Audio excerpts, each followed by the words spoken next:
É muito fácil você colocar a culpa só no treinador. O treinador tem culpa, sim. Nós trouxemos um dos maiores treinadores da história e ele é o primeiro, é o culpado, tem que ser culpado sim, porque é o cara, não é? Não é ele que tem um plano? Então ele tem que ser culpado junto com a comissão técnica dele. Mas o jogador que entra em campo. E o jogador também tem que ser culpado também.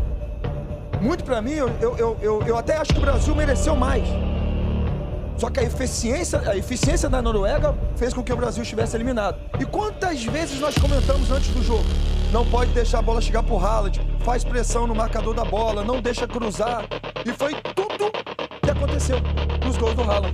Primeiro, deixaram cruzar, dois caras olhando, cruzou, o Haaland antecipou um golaço de atacante puro. O segundo, ele dominou a bola, olhou, chutou e ninguém para fazer a pressão. Então assim, eu entendo que o treinador tem as suas convicções, mas também tem que entender um pouco, sabe? É como eu falei antes, eu entraria com o Neymar de cara do jogo. Eu entraria com o Neymar, sabe? Se de repente se tivesse aquele primeiro tempo, teria convertido o primeiro tempo, o jogo seria uma outra história. Mas enfim, a gente vai falar muito sobre isso, mas realmente um ciclo sem vergonha feito pela CBF, já do antigo presidente, tá certo que agora colheu os frutos, né? Se é que a gente pode chamar de fruto realmente isso aí. Né? É uma coisa impressionante. Agora o Neymar quer chorar no meio do campo. Não tem que chorar não, meu irmão. Não tem que chorar não. Você não foi titular, os caras não te colocaram. Levaram o Danilo, levaram o Rafinha, levaram jogadores que não tinham condições. Casimiro que ele bancou, Danilo que ele bancou. Uma geração perdedora. Uma geração que não ganhou p... Tem 6 jogadores aí que ganharam uma Copa América. Só. Foi vergonhoso desde o começo. E tudo que aconteceu antes desse jogo, a gente viu. Jogamos bem no primeiro tempo. O primeiro jogo. Jogamos 1 tempo e meio. Foi uma vergonha. Foi vergonhoso. Esses caras são perdedores. É uma geração de mentira. De mentira. Essa é a verdade. Eu nunca amarelei pra imprensa esportiva e não é agora, no momento ruim, que eu vou amarelar. Gente, eu tô vendo a covardia de alguns de querer falar do Neymar no jogo de hoje. É muito baixo falar do Neymar no jogo de hoje. Num jogo que o Vinícius Júnior teria que pedir a bola pra botar debaixo do braço e cobrar o pênalti. Num jogo que o Endrick perdeu um gol cara a cara com o goleiro. Num jogo que o Casimiro teve uma chance debaixo do gol quando estava 1-0 para a Noruega e chutou para fora. Eu tô vendo a turma da imprensa esportiva que sempre perseguiu o Neymar, que estava procurando a chance de atacar o Neymar depois da Copa do Mundo, querendo falar do Neymar depois desse jogo. Eu vi uma comentarista do Sport TV, que eu não vou falar o nome, que eu não vou dar crédito para ela, mas vocês devem saber quem é, dizendo que o Neymar, muitos achavam que ele entraria para decidir a Copa, mas ele entrou para arrumar briga. Ele fez o gol. Ele fez o gol de pênalti. Ele fez o gol que o Brasil perdeu no primeiro tempo. E aí vai uma comentarista fajuta, ruim, que só tá lá, que só tá na TV, porque lacra, é horrível, não sabe nada de futebol.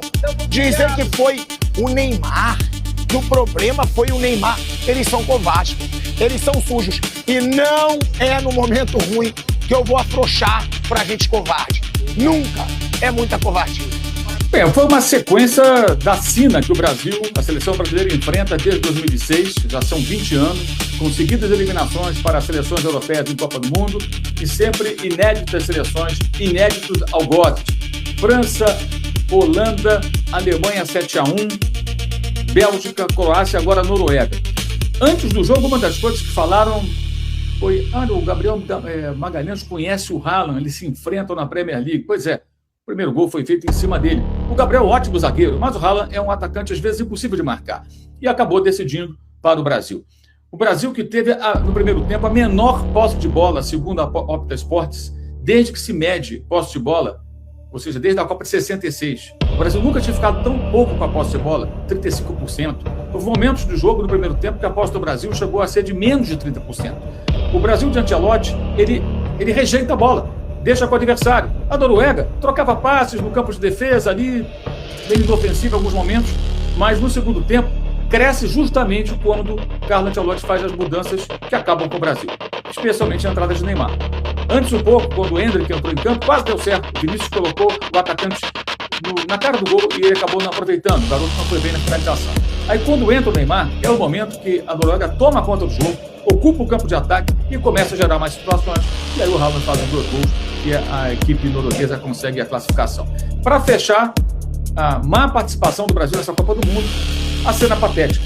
Pênalti, já nos acréscimos, Neymar converte e fica discutindo com o goleiro, que ri na cara dele, como se o duelo entre ele e o arqueiro adversário fosse mais importante do que o resultado, o placar, que apontava 2-1 para a Noruega e o tempo estava se esgotando. Ou seja, o Brasil estava voltando para casa, como disse o narrador aqui do TV Americana, na qual acompanhei essa partida.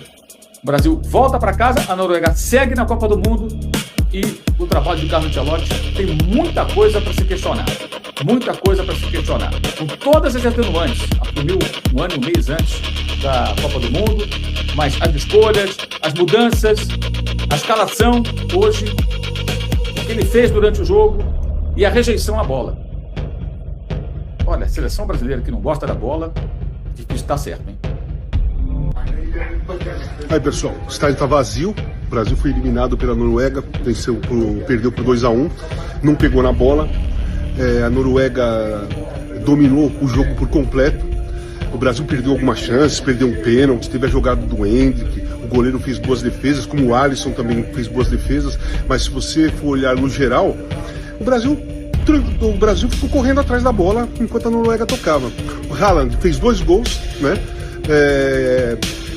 Todo mundo conhece o Haaland, assistem a Premier League, assistem as eliminatórias da Copa do Mundo. Eu assisti o Haaland 2 vezes aqui na Copa do Mundo, eu escrevi sobre o Haaland, eu falei nos programas sobre o Haaland. Ele não precisa espaço para correr, ele caminha o jogo todo, ele fica esperando um espaço para ele entrar, ele gosta de antecipar o zagueiro, e ele fez 7 gols nessa Copa e 6 foram de primeira.